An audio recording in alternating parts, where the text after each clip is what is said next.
F'ħames xhur minn kemm ilu li twaqqaf is-Sexual Assault Response Team kienu rrappurtati 14 il-każ ta' stupru.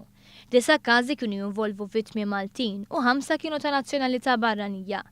Is-sart kif inhu magħruf twaqqaf Marzu li għadda u dan jaħdem minn Mater Dei. L-etajiet tal-vittmi kollha kienu taħt 30 sena. Minn dawn kienu biss 5 li jażlu li jirrapportaw il-każ ta' stupru għand il-pulizija.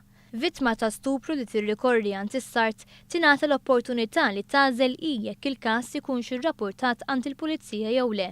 Din tista' tkun ir-raġuni għaliex l-ammont ta' każi rapportati f'dan id-dipartiment f'5 xhur diġà qabeż il-11 il-każ irrappurtati l-isptar fl-2013.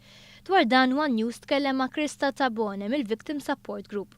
Bis-sistema tagħna l-inqas jekk inti trid ġust tiġi ċċekkjata b'mod mediku tara li għandek kollox sew mbagħad tieqaf hemm il-biċċa tista' wkoll. Sart jipprovdi servizz ta' 24 siegħa kuljum ta' tobba u nursi speċjalizzati u social workers bla ħlas.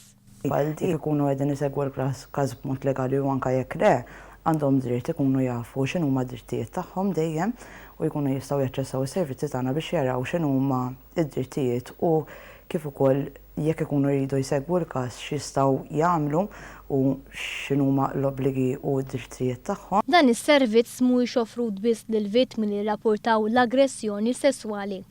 Għandna klijenti li kellhom għaddew minn sitwazzjonijiet ta' aggressjoni sesswali ħafna żmien ilu u sa jaċċessaw follow-up services biss għax ma kellhomx bżonn jaċċessaw servizzi mill-isptar. Għalkemm il-vittmi s'issa kollha kienu nisa, dan is-servizz huwa offrut għall-irġiel ukoll. Victim Support Malta jista' jkun ikkuntattjat fuq 2122 83 33 jew fuq Facebook.